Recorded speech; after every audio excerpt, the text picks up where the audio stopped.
Welcome to New Life Live with host and founder of New Life Ministries, Stephen Arterburn. New Life Live is dedicated to transforming lives one at a time, thanks to the giving hearts of you, our listeners. Our goal is to provide you with wisdom from God's Word to give you hope and help in life's hardest places. If you have a question you'd like to ask today, our phone lines are open. Call 1-800-229-3000. That number again is 1-800-229-3000. Now here's Steve.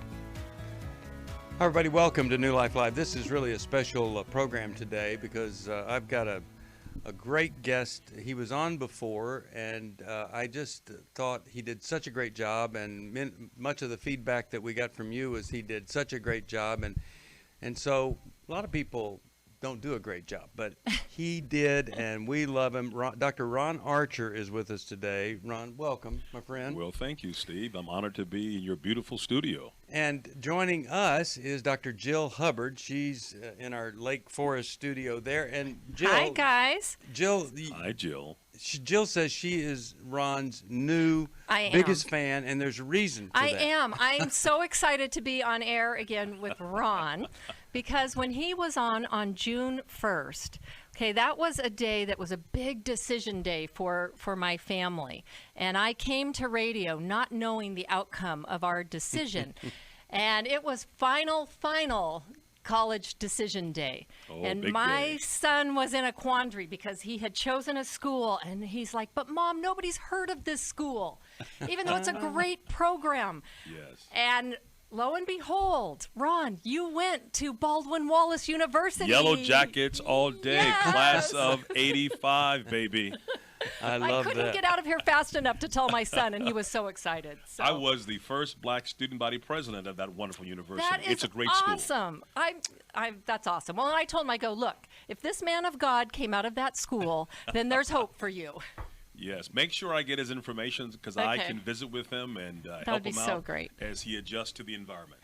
Well, I tell you, he's one of the most talented kids ever, and Jill's raised her kids, and I've raised my kids, and they've all grown up together. And I'll tell you, that Mac is something else. So it'll be exciting to see what he does at Baldwin Wallace. People have heard of it.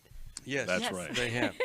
Well, Ron he's not just an author, and we had him on, and we talked about his book, which is What Belief Can Do. You've just finished a new book that'll be out in a while. What's the new title? Called One Man, How God Can Use One Man to Change Everything.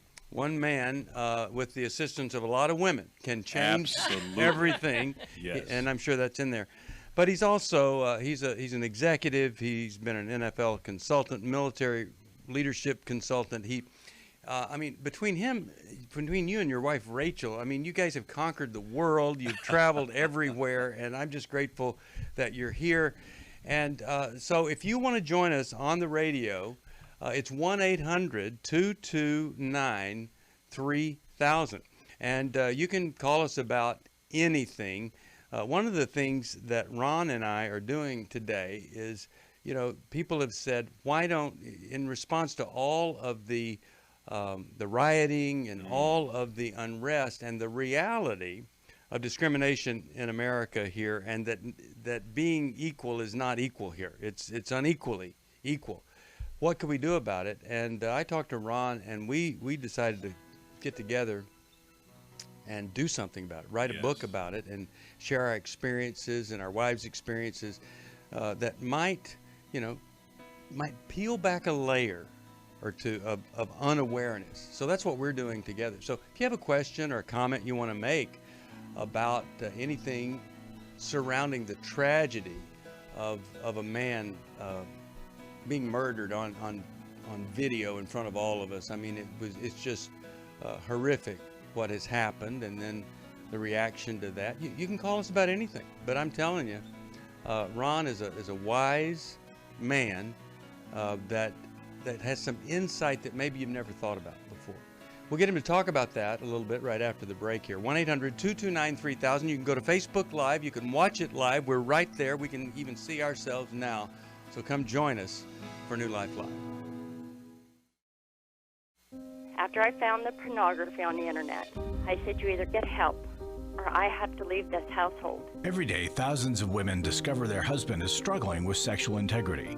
And since shelter-in-place orders have gone into effect, traffic to porn sites has skyrocketed.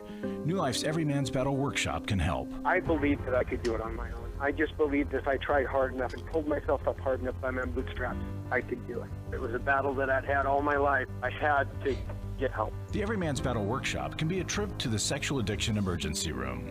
During this time of social distancing, the Every Man's Battle workshop will be held online Saturday, June 27th.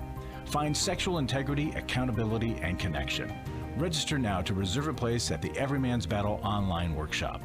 Call 1-800-NEW-LIFE. The single most helpful thing was to realize that I wasn't the weirdest guy on the planet. Call 1-800-NEW-LIFE. 1-800-NEWLIFE.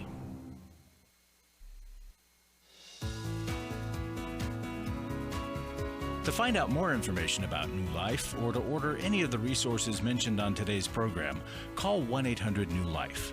Now back to New Life Live. We're back. Steve Arterburn here with Dr. Jill Hubbard and Dr. Ron Archer, and we're going to take calls. 1-800-229-3000. We'll be in the studio for 2 hours here.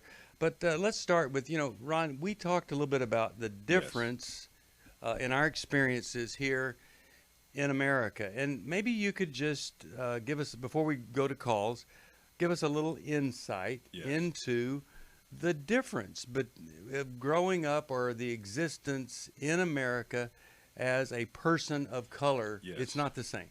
It really isn't. And there's so many little nuances that happen to let you know that you're not considered equal or you're not considered normal.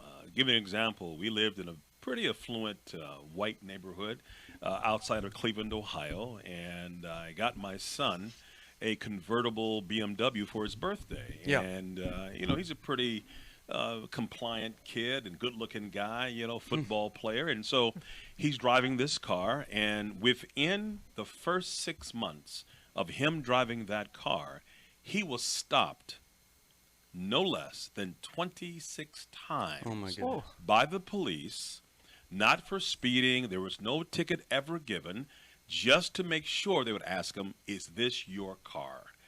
How does a kid like you, they would ask him, get a car like this?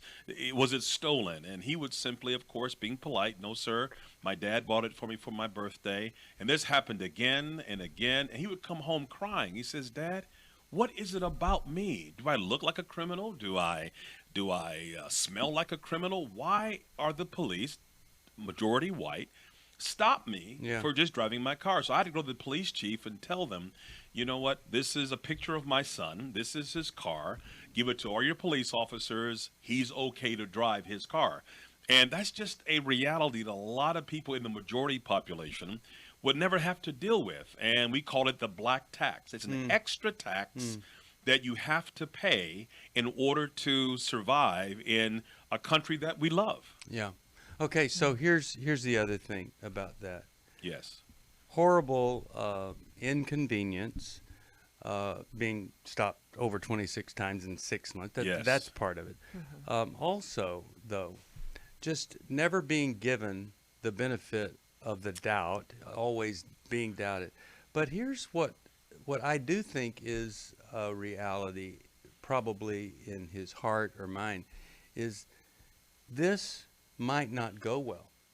That's every time those lights come on. Yes. And I don't think any of us have that kind who have white skin. I don't think we have that awareness that whenever we're pulled over, this may not go well. Yeah, no, we have to have the talk, which is you have to rehearse so that you don't get killed because of the officer thinking that you may be violent, you may have a weapon because you're black. So always keep your hands at 10 and 2. Yes, sir. No, sir. Be polite no matter what the situation is, because you want to survive the encounter. That we have to think about not being killed, because typically there is an evolution of discipline. There is, doing something that's nonviolent, but many times the police officers will use the last option, which is a gun, to shoot a African-American male, and there's no recourse after that happens. Yeah. It's scary. So we don't believe that every policeman that most policemen are going to be violent with a person who is black or any color. Right.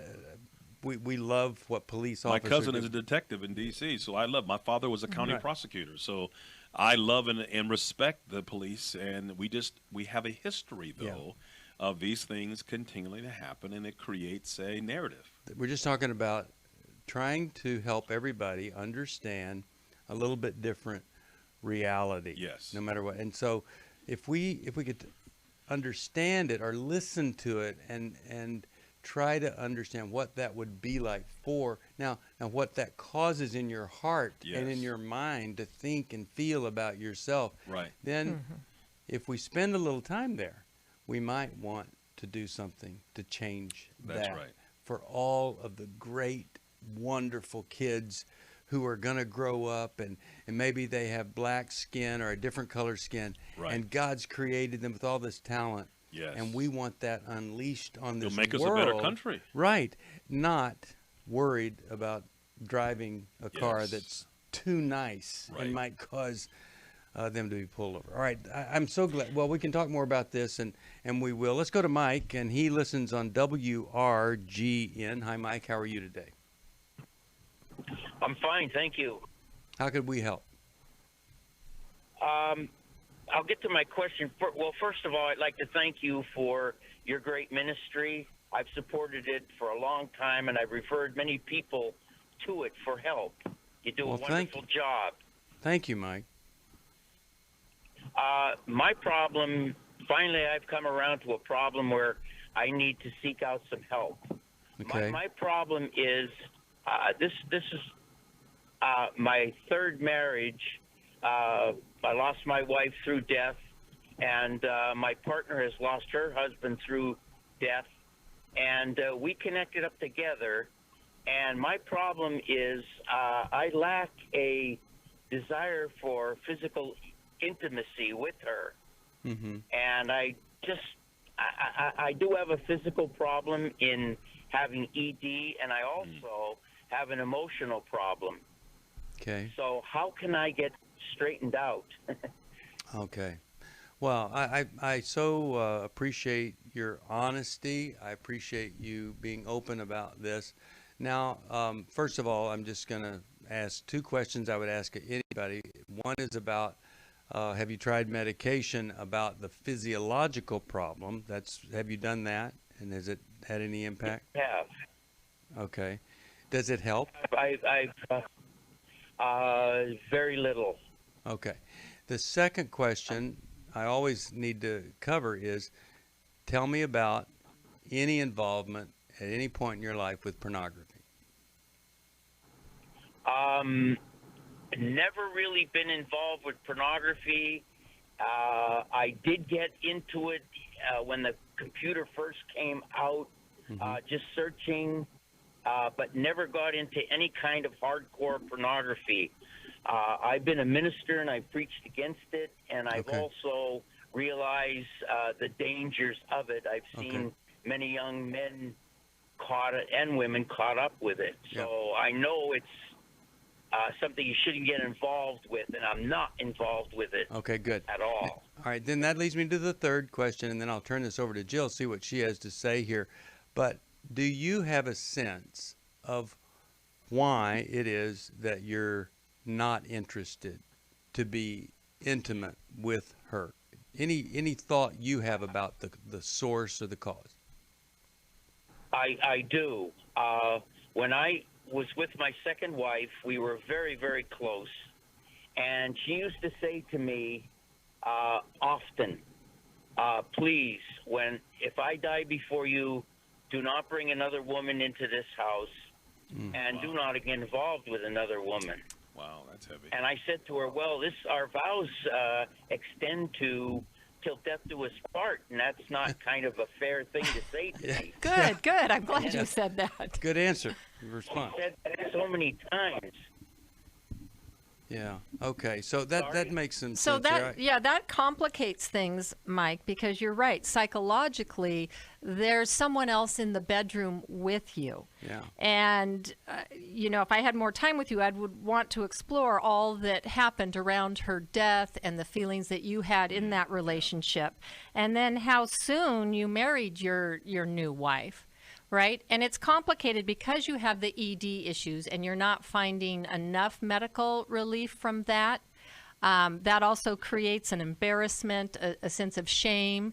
And I'm wondering if that's all tied together with these feelings that your second wife is almost like she's still lingering in your head and keeping you from being as close. My problem is, what do I do about it? Mm-hmm. Right. Okay. So what have you done about it? Have you gotten into some therapy? Well, I haven't as yet, but okay. Because I think there's I'm willing to get into some therapy. Okay. I think there's some grieving that has to take place where, you tried to set a boundary with your second wife. So even though you said that, and that was an honest, right thing to say, emotionally, you still made an agreement with her. Emotionally, there's that vow connection that you haven't. You're absolutely right. Right, and because so I looked at it as flattering. Yeah. I didn't like it, but I looked at it as, well, she really does love me. Mm-hmm. So Sure. that she wants my love to extend beyond the death barrier. Right, and with your new wife, there's always some comparison. And does she love you in the same ways and to the same depth? And it's like, how can you then let go of the love that loved you beyond the grave? It's just like this. Whenever somebody's raised in a crummy family, then a lot of times they'll repeat crummy. Then you say, well, what about when they're raised in a great family? Well, Satan uses that too, because they get married and they can't repeat how great it was when daddy and mommy were giving me everything. Wow. So here, maybe it was so great in this other marriage, even though she was pretty selfish there to say something like that to you rather than to free you up to have a great life after she's gone. I really think that if you could get a great male therapist older than you to work through this, to break that bond, that would be important. Then, now, we have a new reality, and the wife you chose deserves to have a great marriage with you. I would just say, our intimacy and marriage thing is coming up in July. If you and your wife could be part of that, we would help you do about as much work as possible in a day. And there's scholarship money available, and you hold on, we'll tell you about that. But that marriage intensive with therapists involved and Mylan K, myself talking, that intensive is designed for stuff just like this, where some big barrier to intimacy is in place there. So I want you to hold on and see if we could help you with that. I'm going to send you How We Love. That's the book. That's the foundation of that intensive. And I really hope that something we've said, maybe we can get that counselor for you and then bring the two of you together in a whole new way. Glad you called. Let's go to Sister J from Mobile. WBHY is where she listens. Sister J, how are you today? I'm good. How are you today? All right. Do you have a comment or a question you wanted to ask? Yes, I wanted to comment on what your guest was saying earlier. Okay. As a black person, when there's a question of the police, everyone assumes you're guilty before there's anything. People don't normally, maybe, say 40 years ago, people would say, "Oh no, those police, those police, they couldn't have gotten that right about this person." Today, people immediately assume you're guilty. They don't give you the benefit of the doubt. Right. Do you mean the police, or do you mean the black individual? The police assume you're immediately guilty, and okay. so because a lot of family, people that you know have become police, they assume that those police got to be right. They must be right. You know, Right. People in the black community themselves are the ones who are the drug dealers. Lots of people in our black community, we are the ones who know that the children have joined this gang, but they don't say anything. You know that your son or your daughter is dealing drugs, but you don't say anything because. Okay, I want you to hold on. We'll hear from Ron right after this break. I can't stop that music going right to that break. You're listening to New Life Live, 1-800-229-3000. Come join us. I feel blessed to have had this opportunity for my needs to be met, connecting with other women who are fighting the same fight, hoping for healthy marriages and growing closer to the Lord on their journey. My name is Shelly Martinkus, and I want to personally invite you to the Restore Workshop. If you have been affected by betrayal, it might be that your husband has been looking at pornography, it might be an emotional, physical affair. I would love for you to come join us. I feel encouraged and hopeful that even in my struggle, I am enough. You will leave with hope, with a community of sisters ready to support you, and you will also leave with tools to move you forward on this journey. Through the sharing in our small group, I realize that I am not alone. Please don't hesitate. Pick up the phone, call 1-800-NEW-LIFE. I would love to see you there. The Restore Workshop is being held online Saturday, June 20th. Call 1-800-NEW-LIFE to find out more. That's 1-800-639-5433 or online at newlife.com.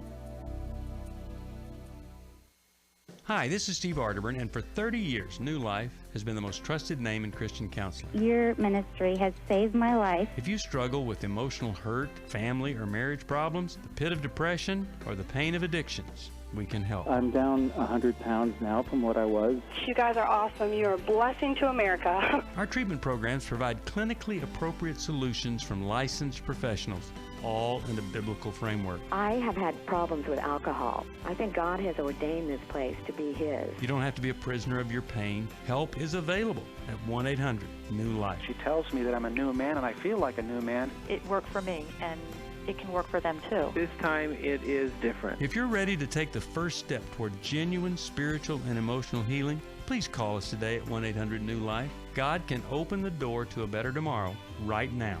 Call 1-800-NEW-LIFE. That's 1-800-639-5433.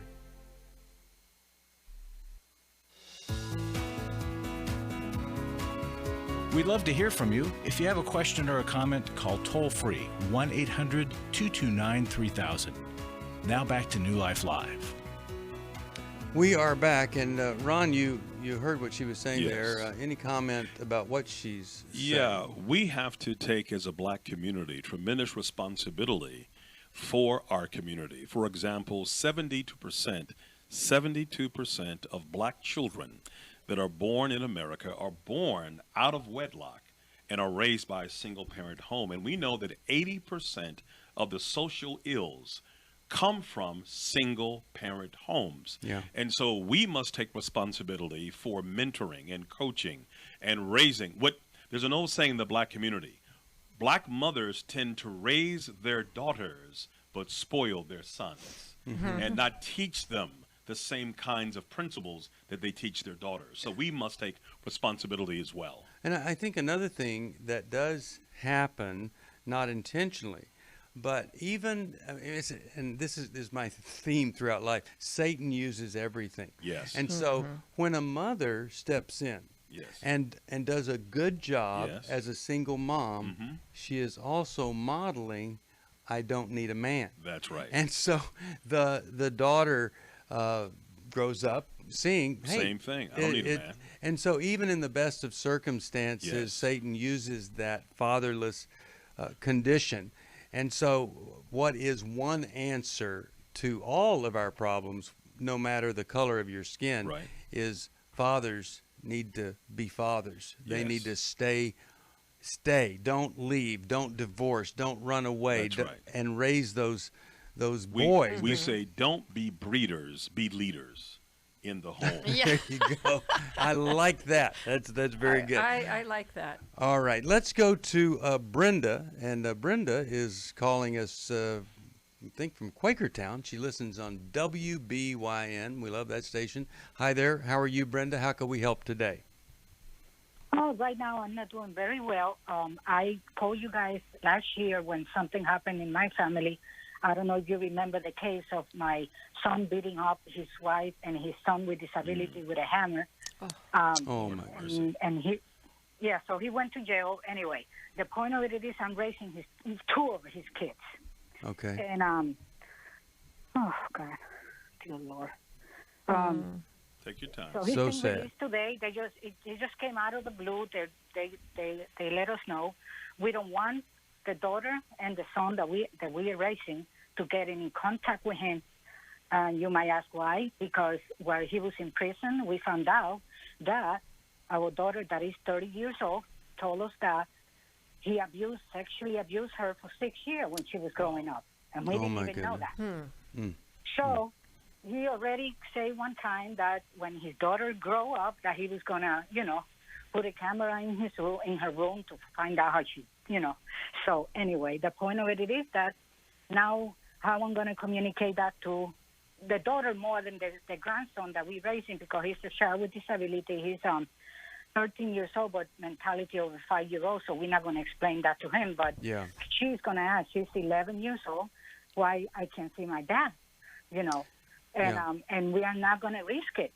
And another thing that we are feared today is, as we received this call suddenly out of the blue, that my daughter say that, that if he ever found out that she told us that he was going to come and kill us. Okay. So. All right. So a couple of things I want to say, but I'm going to talk to Jill first about what do you think is the best approach with the reality that needs to be presented to the 10-year-old daughter about why her father is out of jail but not coming home. So it's the oldest daughter, your daughter, that was sexually abused by him. Correct? Yes. Okay. Yeah. Okay. And she told us too, I'm sorry, that whatever happening, because I let him be. While we coming from work, he was like 13, 14. Right. So you take care of your sister. So she saw all the little girls that he brought in the house. Yeah. Wow. Well, I think you're well aware, Brenda, that your first responsibility is to protect this young, innocent one, right, from harm's way. And she may not understand completely. You want to always listen to her feelings about her dad and how, I'm sure there's some idealizing that happens when she's unaware of everything, but she may also surprise you. She may know some things. Obviously her dad's been in jail. People who go to jail often have made some bad choices, right? And that your job as her grandma is to protect her, and that, it's unfortunate, but that her dad, because he makes bad choices, isn't always a safe person.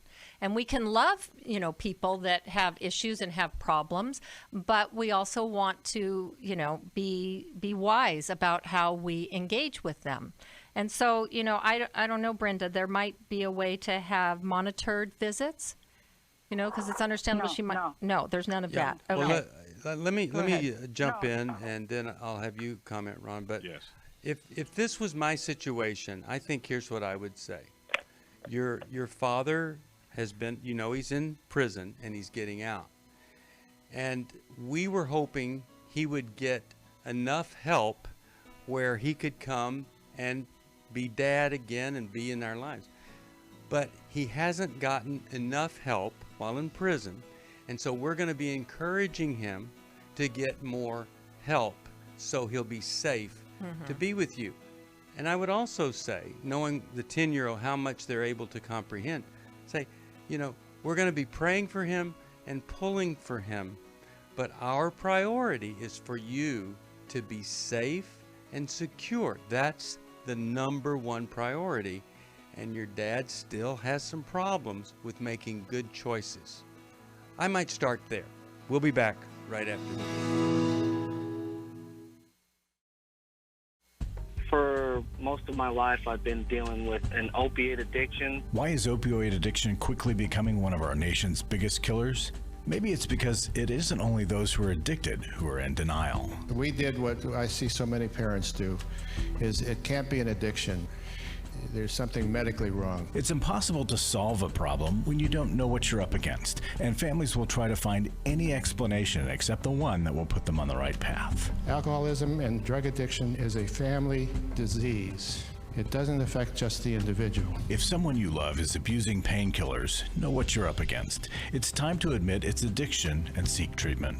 Call us today at 1-800-NEW-LIFE. We have Christ-centered partner treatment centers around the country. Call 1-800-639-5433 or visit us online at newlife.com. We just made a decision. We will do whatever it takes. 1-800-NEW-LIFE. I was really living a very anxiety-filled life.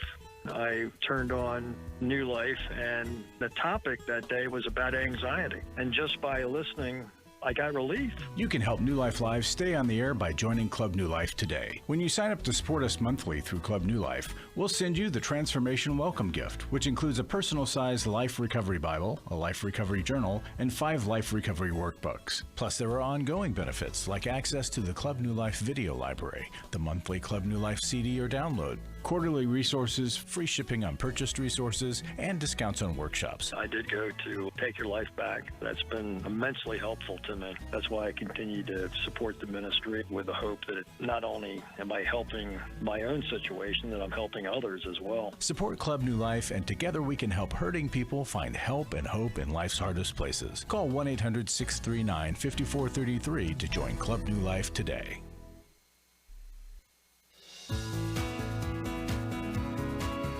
We're glad you joined us for New Life Live. To be a part of the program, call 1-800-229-3000. Now back to New Life Live. We're back. Steve Arterburn here, and just to finish up, Ron, what are you thinking here? A man's coming out of prison, 10-year-old daughter. Right. I mean, we want everybody to have a dad. We were talking about yeah, that. I know. But it has to be... but this you isn't a can't just- dad. This that is a trust is earned, not given. Yeah. I was molested when I was 10 years old with a woman who had a broomstick, and every weekend my mom would go out and she would molest me with her friends and called it pin the tail on the donkey. So I understand the horrific trauma that comes from that, and you learn 4 things. Don't talk, don't trust, don't feel, and try to pretend nothing ever happened. The first responsibility of parenthood is safety, then security, then stability over anything else. If the parent is a predator, they'll do more harm than good if they have proximity. So you got to build a wall of protection around. That's your first job. Yeah, and so just being up front with the 10-year-old, you know your dad went to prison because he made some crummy choices. That's right. And we're not sure that he would be able to make good choices. And so this just isn't the time for him to come back. Right. He has to earn his way back. Yeah, and then behind the scenes, you do things to protect, right? Those issues need to be reported. Perhaps there needs to be a restraining order because of his threats, things like that. Yeah, I would, if the authorities don't know that he is also a sexual predator, they need to know that. Absolutely. And then secondly, the restraining order option is always there. So, all right, let's talk to Rick, and Rick listens to on WTRJ. Hey, Rick, how are you today? Hey, by God's grace, I'm doing well. Good. What's going on? How can we help today? Yeah, I just wanted to say I really appreciate the fact that you all are discussing this so openly. I really commend you all. You're doing a great job, and especially because so many white pastors, they're afraid of this topic now, what's going on. And the other thing I like to say is I was also done like this years ago, and it brings back feelings. So, you know, on one hand, I was single mom growing up. And so she told me to go to school, get an education. Right. She told me to always watch out for white policemen. I was on the highway. The police was following me. I was in a deserted area. So he was following. I got in the other lane. Then he Then he followed me in that lane, so I got off on the side, on the embankment, thinking he'd go around me. Okay? Comes up to my car. Boy, where you going with this fine car? Boy. Walk around the car, tell me to get out. Nigga, where you going with this car? Oh, no. And I got to be honest. Two things came to my mind. Pretty big guy. First thing was I should knock him out. I got to be honest. I'm talking about 40 years ago. All right. But the other thing, I'm so glad my mom brought me up in the church because I heard her voice say, I remember those words. Yes. Bill, be careful. And I know the Bible says train up a child. So for those parents, especially black parents, who are not training their sons up, who are not, you can sit down and talk to them about basketball, football, but That's you right. better talk to them about this racism. And last thing I'm going to say, as a Christian, I understand, can't be racist, and I'm not. I have many white great friends. But can I tell you this? It happens more than I ever thought it did. I really thought by now it'd be gone, like in the scripture where they said they had hope. They had hope. But I got to be honest with you. I still hope. I still believe. But it's something that I got to have to realize. It happens more than what you want to realize it, even in the church. Yeah. Look on Sunday mornings and see what your church look like. Well, I appreciate your comments, and I just want to follow them up by saying, and the way all of this changes is not hoping somebody does something about it, but we look inside of ourselves and we say, okay, I'm not blatantly a racist, I'm not blatantly, but are there some layers of awareness, some compassion that I've kind of avoided, some places of compassion to go to? How could I love better? I mean, that's really our goal, is to be a better lover of all people, and look at my motives. How do I love well with the right motives? And if you find something there, be willing to deal with it. Let's go to Chris from Redwood. He is, or she, don't know which, on Facebook Live. That's where they watch us. Hi, how are you doing, Chris? Hello.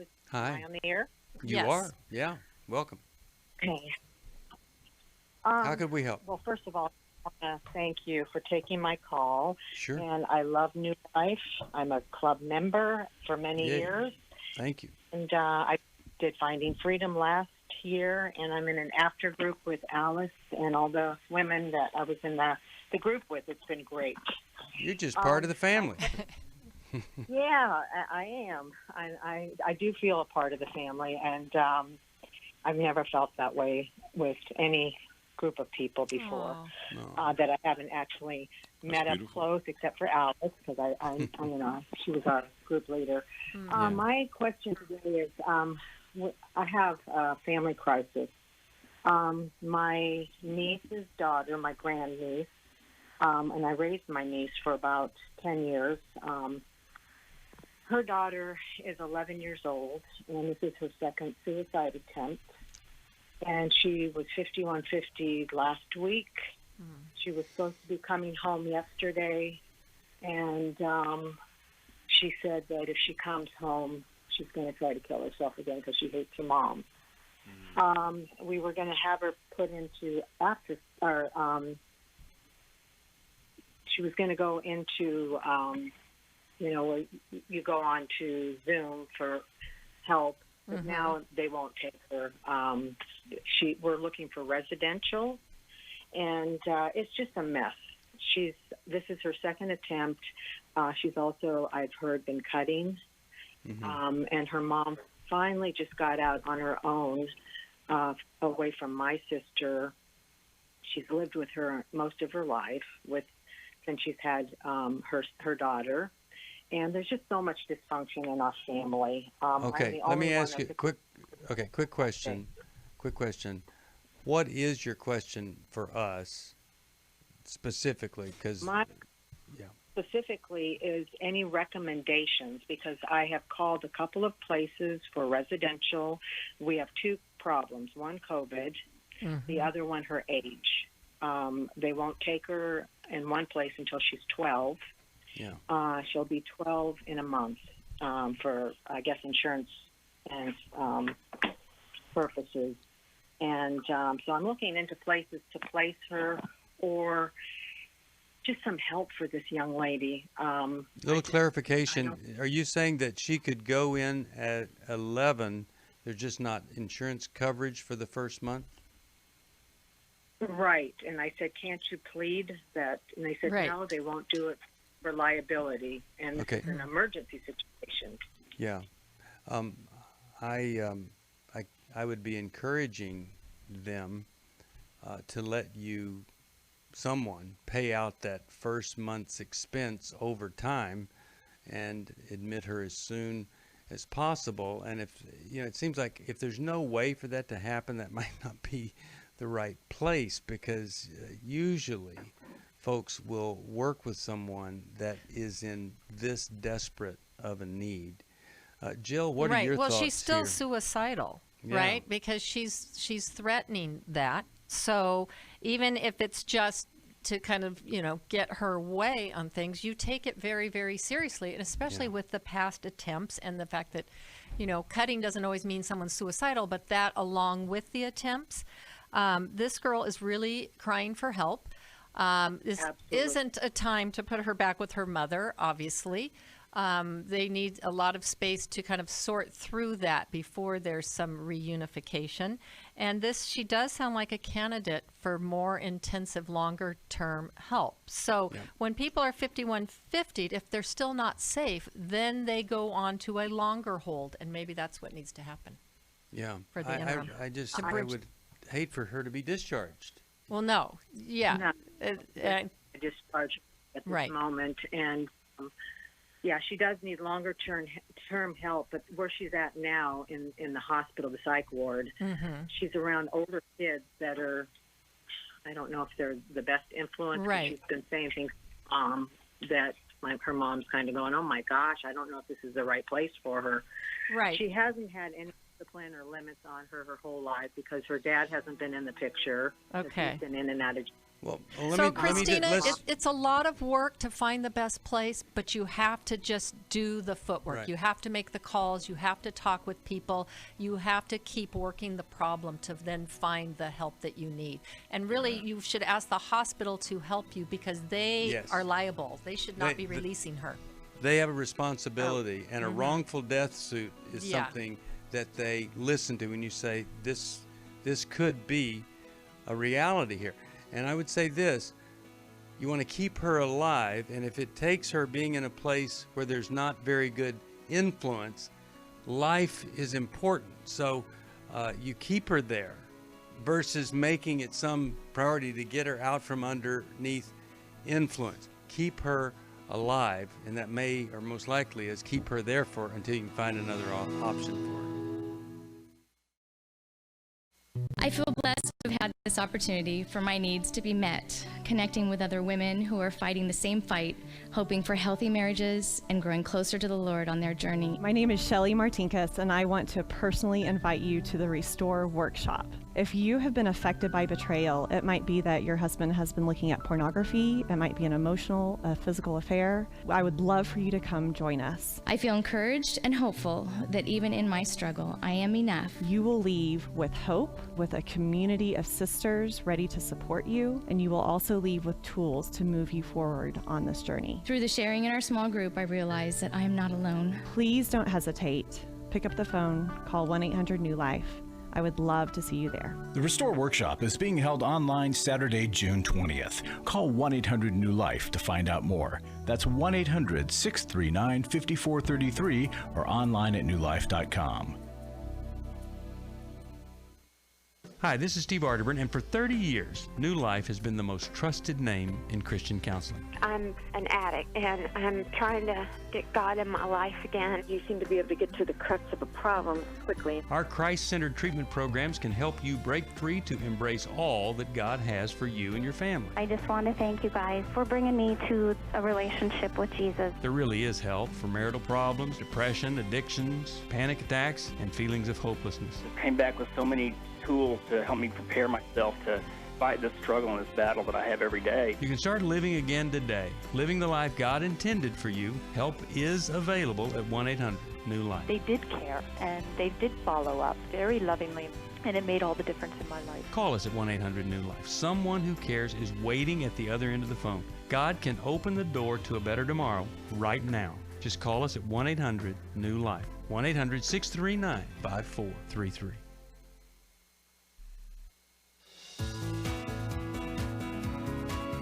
To find out more information about New Life or to order any of the resources mentioned on today's program, call 1-800-NEW-LIFE.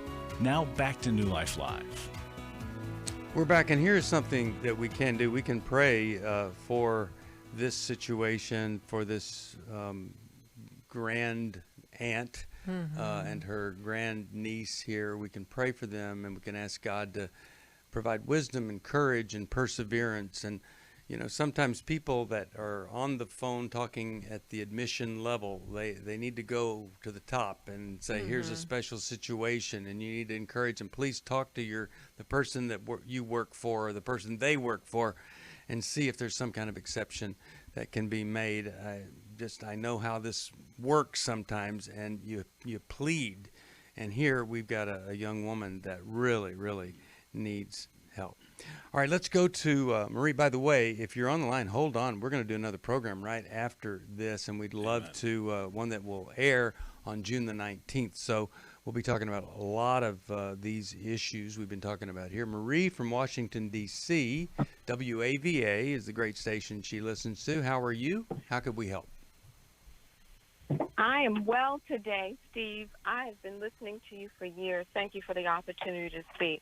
I haven't heard all of the discussion, but I did hear some of the comments about gang prevalence and the black community and how it's important that the individuals that live in the black community take ownership to assist their communities out of some of the social ills. Here's what I need your listeners to know, that one size doesn't fit all, and you all know that there are a multitude of black communities that are really doing great things in raising their children. I grew up with a mother who was a widow at 34 years old with 5 children. Wow. She loved the Lord. She loved the Lord. She instilled that into each of her children. She has 3 children that has PhDs. She has 2 children that have master's degrees and who are very prominent in giving back to their communities.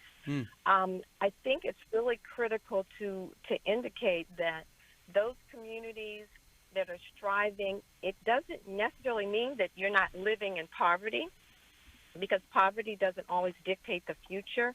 It's the family value system that is instilled in the children. And the guidance, the protection, and the provision. And so you don't have to have wealth to stay away from drugs. You don't have to have wealth to stay away from gang prevalence. The other point that I want to make is that even in a marriage, the last person oftentimes that finds out that her husband is cheating is the wife. Yes, right. And there's no race or culture that's tied to that. Right. So some of the same social ills and injustices are in our communities, but just have not been worked on, haven't been taken care of. They have multiplied, and oftentimes those individuals who are having these conditions or problems feel as though they're invisible and that there's no resource to access. No, you are so correct on that. And one of the greatest challenges that has affected our community has been the social welfare system that was enacted by Lyndon Johnson, who basically told a black mother who was a single mom that they would get welfare assistance, ADC, food stamps, those kinds of things. The minute that the man came back into the family, those benefits were wiped away. So the mother had to choose between Uncle Sam being her husband and her husband being her husband, and many times they chose the former, and that created a systemic family of dysfunctionality without a father, and it grew and grew and grew to create a permanent underclass. And so that's happening in Chicago, in Cleveland, in New York. Yes, there are great oases where parents are doing a great job, but the majority and the vast majority in our inner cities are still stuck in arrested development, learned helplessness, and self-destructive behavior. And that's where the church must step in to be the new gang, to show them a better way, to model and mentor them to overcome and transcend those vicissitudes. So it's a complex, very difficult, multi-layered problem that we're dealing with. And, you know, it's a very fine line of communication that doesn't offend everybody or somebody in some way. And so I would just encourage everybody, if you have this little thing that whenever you hear somebody say this, or it sounds like they're trying to go this direction, you just shut them off. I would encourage you, don't do that. And let's listen all the way through. Let's don't assume they have it wrong because there's this little buzzword that you think they're going for. Because I got to tell you, we have so much that we agree on rather than disagree on. The Christian heart would be a heart that would say, let's love, let's be fair, let's forgive, let's give the benefit of the doubt. Also, let's look at reality. And let's don't reject people for whatever reality they're in. Look at Jesus. He didn't reject people because, that's right. Like the woman who had an issue of blood, that would be someone that would be viewed as ceremonially unclean. That's And he honored her faith. That's what Jesus did. He gave honor to people that a lot of folks just on the surface would be dishonoring. And so let's do the same thing. Now, I hope you'll hold on here because we've got a lot of calls lined up, and I want to take it in this next program. I want to give Ron a couple of closing moments here, but I want to ask you to help us, to support us if you can. We've got a matching gift, so every dollar that you're able to give at 1-800-NEW-LIFE, it gets matched. And so every person that could be helped by your gift, 2 people get help. So I hope you'll help us with that. If you join Club New Life at $30 a month, I will send you the Transformation Kit, which is the Life Recovery Bible, the little journal, which has 4 seasons of recovery in it, and then the workbook, which is so valuable, and then 4 other workbooks that apply these biblical principles to divorce, eating disorders, sexual integrity, and then the grieving process. We have that for you, our way of saying thank you for supporting New Life. Please do help us. 1-800-NEW-LIFE is the number you call to support us. It's also the number you call if we can help you.